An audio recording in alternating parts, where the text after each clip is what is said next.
노르가즘 노회찬 원내대표 나오셨습니다. 안녕하십니까? 네, 안녕하십니까? 네. 사실은 요 사안은 또 전문가 아니십니까? 법조계 출신으로서. 그러니까요. 본인이 이제 이 법원을 통해서 의원직도 상실한 바가 있기 때문에 예. 하실 말씀 아시죠 이게? 예.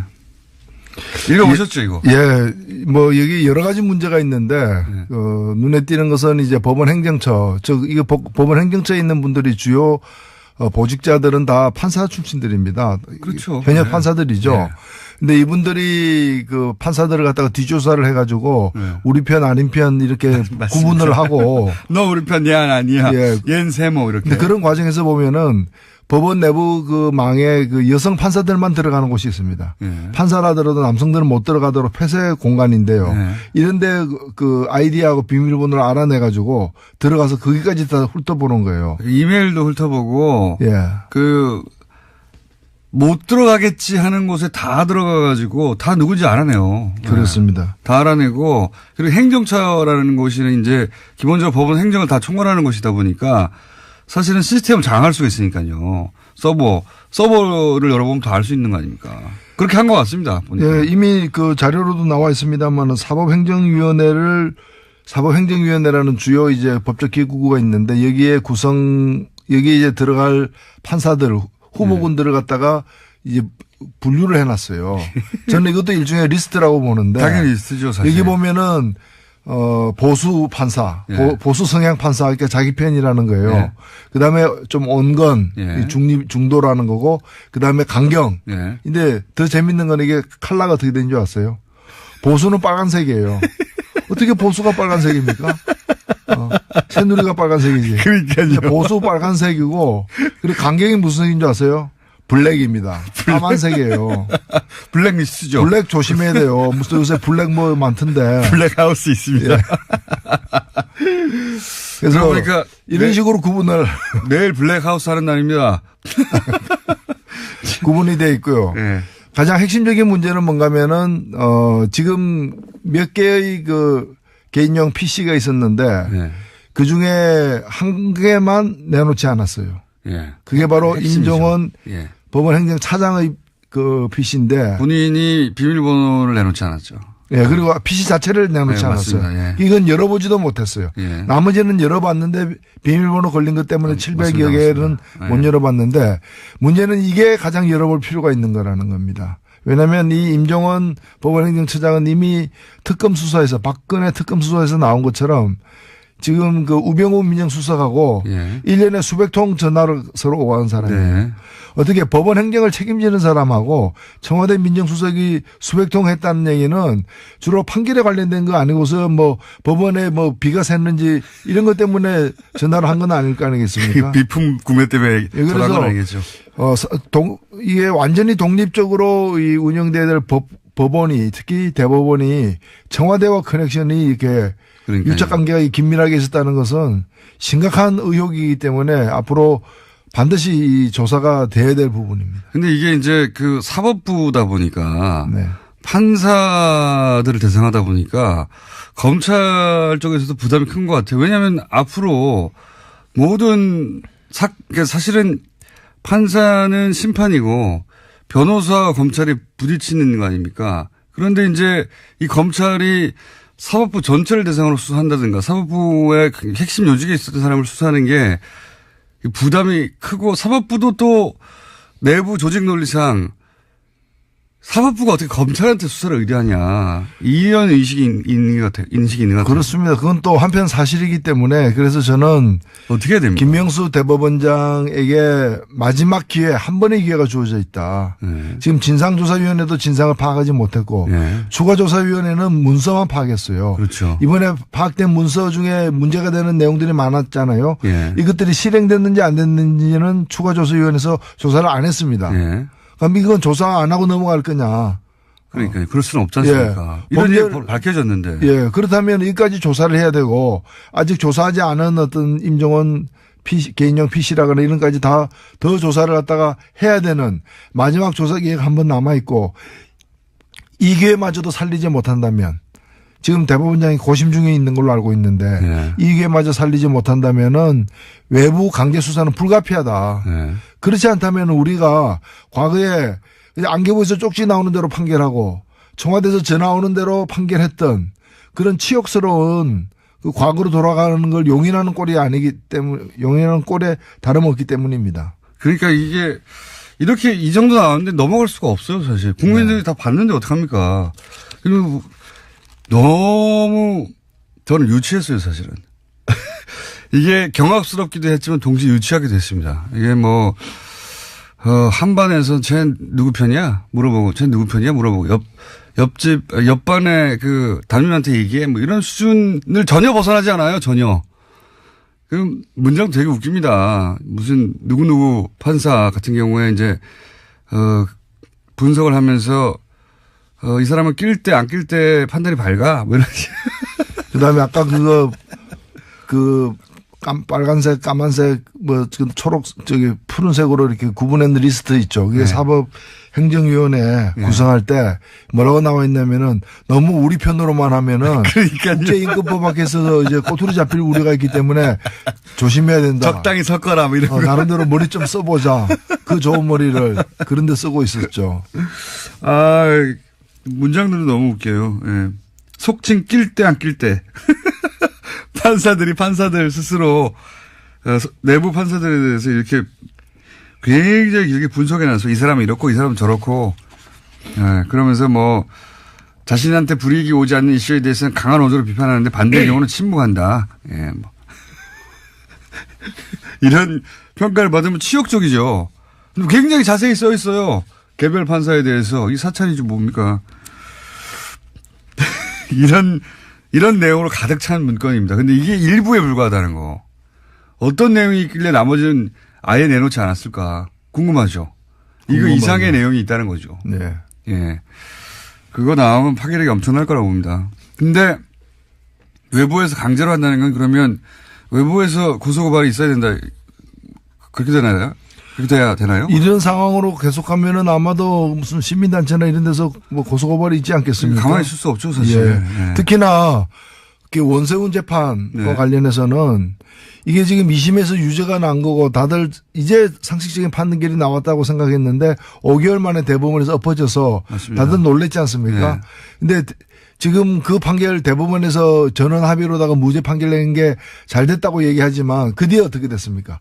파기환송됐는데 항소심에서 다시 대법원 말 안 듣고 웬만하면 대법원에서 파기환송하면 대법원 말 듣게 돼 있죠. 근데 두 번째 항소심 재판부에서 이건 말도 아니다 해가지고 다시 유죄로 해가 올렸지 않습니까? 그러니까 최종 유죄로 되지 않았습니까? 그러니까요. 그 얘기는 대법원 13대 빵으로 그 무죄라고 판결 내렸던 그 13명이 진짜 엉터리 판결했다는 게 자기들 내부 판결에 의해서도 입증이 된 거 아니에요. 게다가 문건이 안 나왔으면 모르겠는데 문건에 우병우 민정수석의 요청이 있었잖아요. 그러니까. 어떻게 의심 안 합니까 이거를. 요청이 있고 요청한 대로 저번 합의체로 판결을 냈는데 그 판결 자체도 굉장히 논란이 판결이었거든요. 13대 0도. 말도 안 되는 거라고 했었는데 그게 이래서 이랬구나 생각할 수밖에 없죠. 그렇죠. 예. 그래서 그런 원세훈 재판만이 아닐 거라고 사실 보는 것이고요. 맞습니다. 그런 중요한 재판마다 청와대의 의견이 법원에 의해서 수용되는 그런 과정을 우리가 밝혀내야 됩니다. 그리고 또 이제 이 내용 중에 보면 이런 게 있습니다. 청와대가 오해하지 않도록. 그러니까 그 원세훈 2심에서 유죄가 났지 않습니까? 3년 유죄가 나니까 그 내용 중에 어떤 게 있냐면 이제 청와대가 오해하지 않도록라는 것은 사법부가 청와대의 뜻을 의도적으로 거스른 게 아니다. 이런 거 아닙니까? 뭐 오해입니까? 판결이 났는데 판결이 났으면 판결 받아들여야지. 오해하지 않도록 뭐 오해를 풀어줘야 되는 식의 그런 문구들이 있어요. 저는 그거 보면서 제가 그 안기부 삼성 엑스파일 사건 때 2심에서 무죄를 받았지 않습니까? 그때도 삼성그룹 이근 회장이 오해하지 않도록. 그리고 그 대통령이 청와대가 오해하지 않도록 뭔가 하지 않았을까 하는 그런 억측까지도 사실은 드는. 뭐 그랬을 법합니다. 실제. 그러니까 이 정권이 싫어하는 판결이 나면 전권이 관심 있는 재판인데 싫어할 판결이 나면 사법부가 나서서 그거는 사법부의 뜻이 아니고 개인 판사가 그렇다는 얘기는 다른 사건들은 처음부터 오해하지 않도록 잘 만들어줬다는 거 아닙니까 결론을. 그렇죠.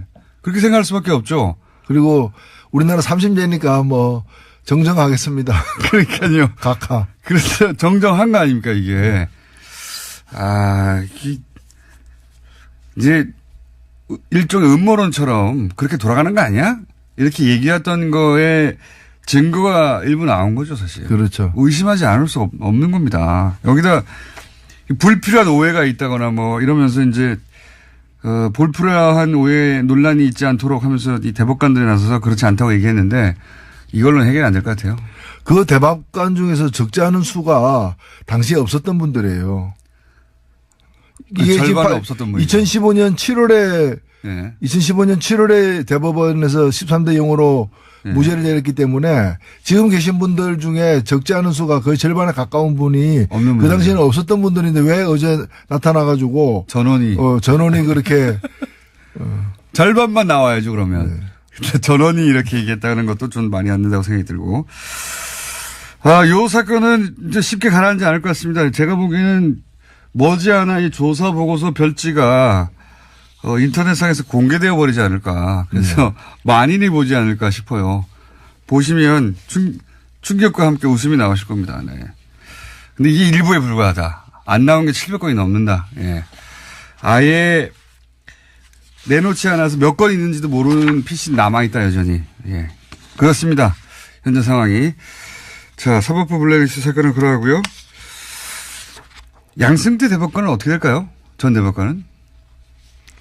예, 뭐 계속 뭐 본인이야 곤혹스러울 겁니다. 계속 이제 뭐 뒤로 빼겠죠. 저는 양승태 대법관 한 명의 문제는 아니지만은 총체적 책임에 직접 연루돼 있기 때문에 네. 책임을 져야 된다고 봅니다. 이 문건을 작성하고 보고한 대상이 있을 거 아닙니까? 본인이죠. 예, 본인이죠. 양승태 대법관이 정점에 있었으니까 보고를 받았겠죠. 보고도 하지 않을 걸 자기들끼리 열심히 써가지고 혼자. 그러니까요. 예. 한편으로는 보고하고 한편으로는 등산 가는 것도 국정원으로부터 사찰당하고 이제. 네. 그 압박도 하고. 예. 자, 이 사건 굉장히 중요한 사건이라 저희가 앞으로 계속 다루겠습니다. 못지않게 큰 일들이 많이 있었어요. 예를 들어서 나경원 의원이 IOC 항의 성안을 보냈다든가 여기 대해서 이제 화가 난 국민들도 있고 그리고 북한 평창 올림픽이 평양 올림픽이다라고 보수 신문과 야당에서는 계속 공격하고 있고 이거 어떻게 전체적으로 보십니까? 그 올림픽을 공격하는 보수. 특히 나경원 그 의원은 패럴림픽 우리나라 네. 그 국제 패럴림픽의 집행위원이에요. 네. 그다음에 우리나라 이게 평창 동계 올림픽에 또 그 조직위원이기도 하고요. 맞습니다. 물론 그 조직위원은 뭐 거의 29명, 30명 되는 이제 거대한 규모입니다만은 이런 분이 그것도 IOC에다가 그 편지를 썼다는 것 자체가 저는 상식적으로 납득이 안 가요. 아니 국무위원이 이 정부의 시책 중에 문제 있습니다 하고 유엔에다가 항의사안 보내는 거하고 똑같은 거 아니에요.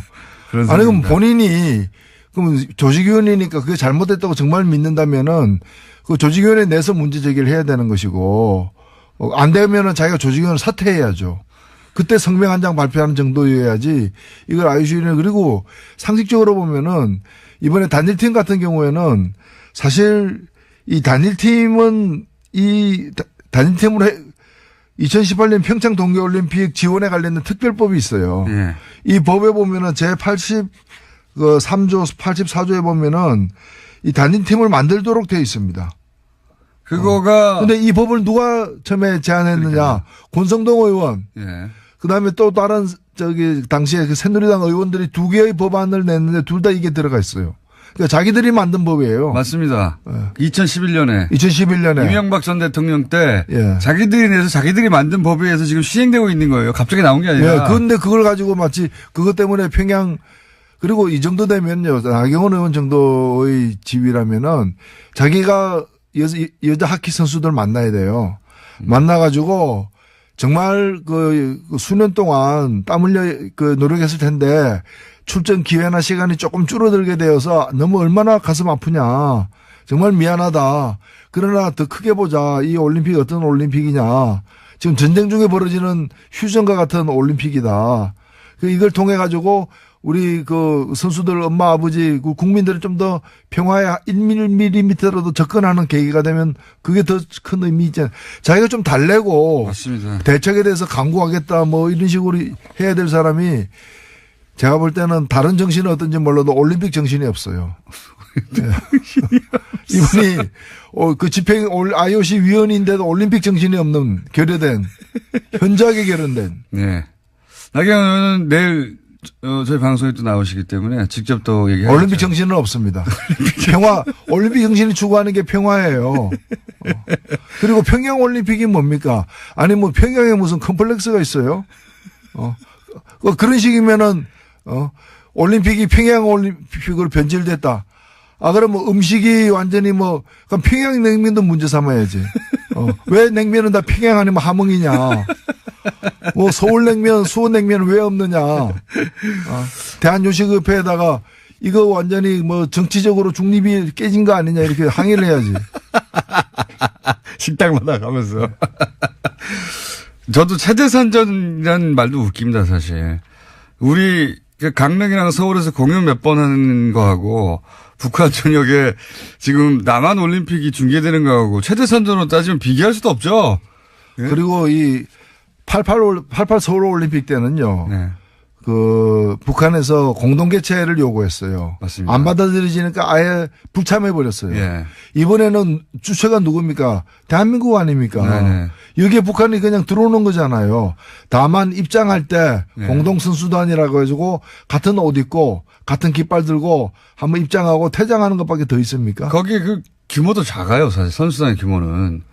우리 옆에 조금 들어오는 정도입니다, 사실. 압도적 체제 선전은 대한민국이 하고 있는 거예요. 맞습니다. 북한에서 볼 때 남한 선수단 규모가 이렇고 북한은 조금 서 있고 경기 수도 얼마 없고 근데 한 번도 자신들은 개최하지 못한 올림픽을 두 번이나 하는 거 아닙니까? 동계하게 다. 그럼 남조선 체제 선정의장에 예. 북한이 왜 참여하느냐라고 북한 내에서는 문제가 나올 수도 있지만 그렇게 나와야 정상인 상황인 있죠. 거예요. 북한에서 이건 남한 체제 선전하는 거 아니냐라고 항의가 나올 내용입니다. 어떻게 올림픽 전체하고 공연 몇 개하고 비교가 됩니까? 체제 선전을 하자면. 이게 말이 안 되는 건데 이걸 또 엄청나게 또 보도를 해 줍니다. 네, 체제 선전 평양 올림픽. 네, 이분들이 두려워하는 거는 제가 볼 때는 평화예요. 두려워하는 거는 평화예요. 네. 남북 간에 늘 군사적으로 이렇게 긴장돼 있고 전쟁이 언제 일어날지도 몰라야 자기들이 그나마 살 그 틈이 생기는데 그런 게 이제 평화로와 대화로 하면은 그렇잖아요. 핵무기 달라고 구걸하러도 다니고 막 이랬는데 한핵 줍쇼. 그 평화 시절에 오면은 골치 아프잖아요, 이게. 그러니까 자신들이 서식하고 이렇게 번성할 기회가 점점 적어지는 거죠. 네, 서식지가 줄어들고. 네. 그러다 보니까 이제 이런 논란을 막 키우고 있는데 게다가, 이 법안들도 자기가 만들었고 자기들이 집권하고 있을 때는 자기들이 인공기 옆에서 한반도기 흔들면서 엄청나게 응원도 했었어요. 예. 지금 반대하는 분들 사진이 많이 찍혀 있습니다. 북한 응원단 옆에서. 그때 그런 얘기 전혀 안 했거든요. 예, 북한은 핑계인 것이고 자기들이 궁색하게 되는 자신들의 그 처지, 그 불우한 처지가 이제 원망스러운 거죠. 불우한 처지. 자, 그렇습니다. 예. 평양 올림픽이라는 비난은 진짜 말이 안 된다고 봅니다. 예. 북한에서 이거 서울 올림픽에 왜 들러리 쓰고 있느냐 이렇게 나온다면 얘기가 되는데 예. 말이 안 된다고 보고 예. 국민당은 이제 완전한 파탄에 이른 것 같습니다. 그죠? 예. 그죠? 그걸 완전한 파탄에 이른 그 서로 성명전 하는 걸 보면 예. 남북보다 더합니다. 그 정도에 이르러서 대화는 끝인 것 같고 서로 징계하라고 하고 있고요. 예. 그냥 뭐 안타깝죠. 국민들이 이제 그런 걸 보면서 이제 뭔가 좀 이렇게 하다가 뜻이 달라질 수도 있는데 합의하에 갈라서거나 이제 그러질 왜 못하느냐. 비례대표 출당 문제는 어떻게 생각하십니까? 저는 해줘야 된다고 봐요. 저는 유승민 대표의 얘기가 옳다고 봅니다.